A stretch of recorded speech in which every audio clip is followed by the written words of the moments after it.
हमारे साथ सुनील पाल साहब जुड़ रहे हैं, हास्य कलाकार। आपने नाम सुना होगा सीमा जी, क्योंकि आपकी जो प्रेम कहानी है, आपकी जो मोहब्बत की कहानी है, जो सीमा पार से हिंदुस्तान में दाखिल हुई है, वो मोहब्बत की कहानी कुछ कुछ गदर फिल्म की तरह मैच करती है, जो आपको पसंद भी है, आपने कहा। तो सुनील पाल जी, मैं आपके पास आ रही हूँ, आप कैसे रिएक्ट करेंगे इस कहानी को लेकर? ये जो मोहब्बत की कहानी है सीमा और सचिन की, जिसमें गुलाम हैदर नहीं चाहते सीमा को छोड़ना। भाई जैसे आपने कहा कि सीमा और सचिन, आपने बहुत अच्छा, बहुत प्यारा नाम लिया आपने।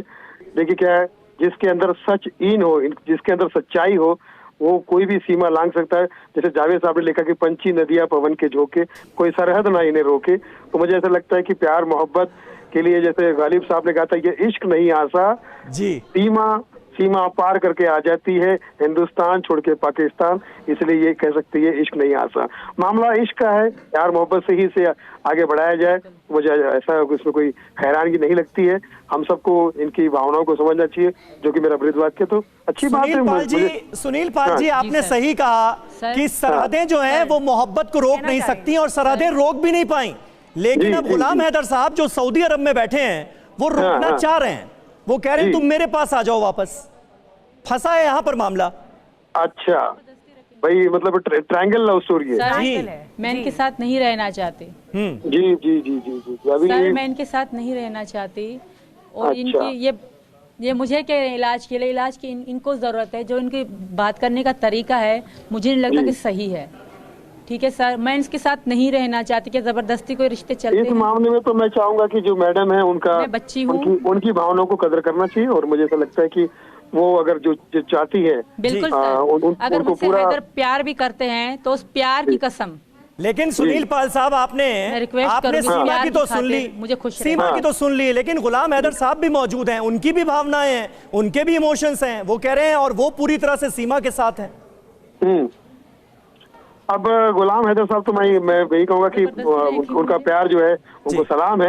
लेकिन मैं ये कहना चाहता हूँ कि आपस में अगर बातचीत जम रही है तो इसको आगे बढ़ाया जाए। अगर गड़बड़ लग रहा है तो मुझे लगता है कि गुलाम साहब को और सीमा जी को मिलकर एक फैसला करना चाहिए। बहुत बहुत धन्यवाद अपनी प्रतिक्रिया देने के लिए। ये मामला मोहब्बत का है और इश्क की जो जबान होती है वो प्यार की होती है। हैदर साहब, इश्क की जबान प्यार की होती है। और अगर आप अपनी पत्नी को प्यार करने से रोक रहे हैं तो फिर वो बगावत करेंगी। वो आना ही नहीं चाहती हैं पाकिस्तान, वो आपके साथ रहना ही नहीं चाहती हैं। आप खुद भी पाकिस्तान में नहीं है, तो जबरदस्ती क्यों कर रहे हैं? मैं किस लिए गया था बाजी? इनके लिए गया था ना, कमाने के लिए, बच्चों के लिए, इनके फ्यूचर के लिए। और किस लिए गया था मैं? आप मेरी बात को सुनो और समझो। तो मैं गलत हूँ तो आप गलत हो। किसके लिए गया था? मैं मेरा कोई बिजनेस, जो मेहनत मजदूरी करके सीमा के हाथ में सारा पैसा जा रहा था। उसने घर बसाया, घर लिया, हर चीज ओके था, डे क्लियर था, हम बहुत अच्छे से रह रहे थे। इसका मैंने ऑनलाइन गुलाम हैदर साहब, फिर ये सवाल तो आपको भी परेशान करता होगा कि आखिर मोहब्बत में कहाँ कमी रह गई? वही तो इसको पता होना चाहिए कि मैं 2 महीने या 3 महीने के लिए पूरा अपने शोहर को छोड़ के, बच्चों का फ्यूचर पूरा खराब करके मैं लेके इधर जा रहा हूँ। कल कुछ भी हो सकता है। आप खुद सोचिए, एक महिला के सेंटिमेंट्स आप सोचिए। हैदर साहब, एक महिला अपने बच्चों के साथ, अपने बच्चों का पासपोर्ट लेके पहले नेपाल जाती है, फिर वो प्यार के खातिर, जैसा कि आपको वो बता रही हैं कि मेरी प्यार की कसम है, आपको स्वीकार कर लेना चाहिए, प्यार के खातिर वो हिंदुस्तान में दाखिल होती हैं जी। तो वो अपने बच्चों का फ्यूचर सिक्योर करके उस लिहाज से ही आगे बढ़ रही हैं। आपको नहीं लगता आपको स्वीकार कर लेना चाहिए? बिल्कुल नहीं सर, मुझे नहीं लगता, आप लोगों को भी नहीं लगता होगा। बिल्कुल, आप अगर इनको बदले की भावना है तो ये नहीं करेंगे। और एक बात वो सोचे क्या गलत है, क्या सही है, क्या गलत है, सिर्फ मेरे कहने से नहीं होगा, सिर्फ आप लोगों के कहने से नहीं होगा। सही बता रही है, लोग हैं, हिंदू धर्म के भाई है, मुस्लिम है जी, हम दोनों के कहने से होगा। बात को गौर किया जाए, कौन सही है, कौन गलत है। जी जी जी, वो इश्क को सही बता रही हैं। एक बार उनकी भी सुन लीजिए, ध्यान रखना चाहिए। एक बार उनकी भी, गुलाम हैदर जी सुन लीजिए। सीमा जी इश्क को सही बता रही हैं। वो कह रही है मेरी लाइफ हिंदुस्तान में है। बिल्कुल जी, और मैं यहाँ खुश हूँ। मैं मैं खुद कह रही हूँ, मैं धर्म स्वीकार कर चुकी हूँ, तो हैदर जबरदस्ती कैसे कह सकते हैं? जब मैं प्यार के लिए इतना दूर भाई बहन छोड़ सकती हूँ, इतने दूर तक आ सकती हूँ, हैदर प्यार के लिए क्या हमें खुश रहने नहीं दे सकता? मैं प्यार की अपनी मोहब्बत पाने के लिए कहीं और जा सकता है। मेरे बच्चों का, मेरे भविष्य का, मेरे जिंदगी का, मेरे बच्चों का क्या होगा? हाँ, कल क्या होगा इसका जिम्मेवारी कौन उठाएगा? अरे तुम्हारे बच्चे मेरे खुश रहेंगे, बच्चे खुश रहे। अगर बच्चे खुद कहें भाइयों को छोड़ रहे हैं, ये बच्चों का फ्यूचर कौन संभालेगा? आगे कौन आएगा? गुलाम हैदर साहब, यही तो सीमा कह रही हैं। अगर बच्चों का हम तुमको लिख कर दें, सचिन के साथ खुश हैं, बच्चे खुश हैं, बच्चों की अच्छी परवरिश हिंदुस्तान में होगी, यही बातें वो कह रही हैं। क्या कुछ है सर, आपको समझ में बात नहीं आ रहा है? 15,000 क्या 6,000 सैलरी बता रहे, 4 बच्चे इनका पढ़ाना पूरा सुनो मेरी बात। 15,000 या 13,000 की बात नहीं है चाहिए। ये कर आज मुझे ये कल इसको छोड़ के चला जाए। आप बच्चों की जिंदगी के बारे में सोचो कि बच्चों का क्या बनेगा सर। गुलाम हैदर साहब, थोड़ा सा आप तवज्जो दीजिए।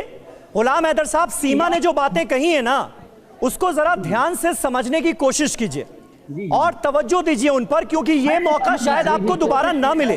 TV9 भारतवर्ष पर इस वक्त सीमा और आप दोनों हमारे साथ लाइव मौजूद हैं, दोनों एक दूसरे को सुन रहे हैं। अपने दिल की बात सीमा आपको बता चुकी हैं, बखूबी बता चुकी हैं। अब आपके फैसले का इंतजार है। आराम से सुन लें। हैदर से रिक्वेस्ट है, हैदर से रिक्वेस्ट है मेरी कि हमें रहने दे दें प्लीज प्लीज। इनका बहुत बड़ा एहसान होगा मुझ पे। मैं बहुत खुश हूँ, मुझे खुश रहने दो। अगर प्यार करते हो, कुछ भी करते हो, बिला वजह की बातें करके कुछ भी नहीं होगा, कुछ भी नहीं होगा। तुम और खुद को गिरा रहे हो मेरे आगे। अगर अच्छे बनना चाहते हो तो मुझे इनके साथ रहने दो। बच्चों की टेंशन मत करो, एक दिन तुम भी देखोगे जब बच्चे हमारे बड़े होंगे और अच्छा नाम कमाएंगे, तुम भी एक दिन देखोगे। क्योंकि यहाँ से अच्छी पढ़ाई इनको कहीं और नहीं मिल सकती। और सचिन की बात रही, सचिन के कमाने की बात, तो सचिन पहले 13,000 कमाते थे। फ्यूचर में वो 13,000 नहीं कमाएंगे, हम मिल के कमाएंगे, हम मिल के करेंगे। और मुझे यकीन है यहाँ की सरकार और यहाँ के लोगों पे कि वो हमारी सपोर्ट करेंगे। गुलाम साहब, अब आपकी बारी है। जी बोलिए ना। सर मैं नहीं दे सकता बिल्कुल। बच्चों को जिंदगी का मसला है, उनको हिंदू में कन्वर्ट करना चाह रहा है, मैं कभी भी इजाजत नहीं दूंगा। ये कोई भी मीडिया वाले भाई हो, हजरात हो, साफी हो, बाजी हो, कोई भी आवाज मारा पूरी दुनिया देख रही है। गुलाम साहब, लेकिन सवाल सीमा की खुशी का है। अपना घर को, गुलाम साहब, सवाल सीमा की खुशी का है।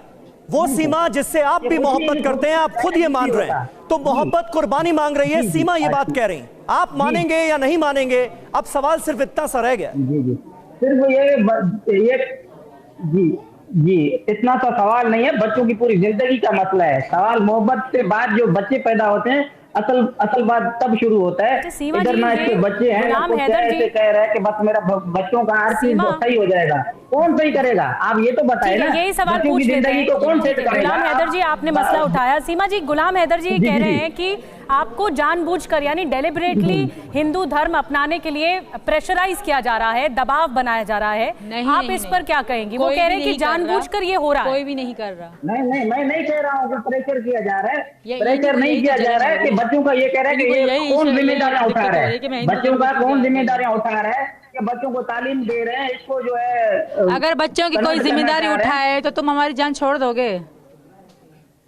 अगर बच्चों की कोई जिम्मेदारी उठाए तो तुम हमारी जान नहीं, तब भी मैं उनका बाप हूँ, मैं कैसे बताओ?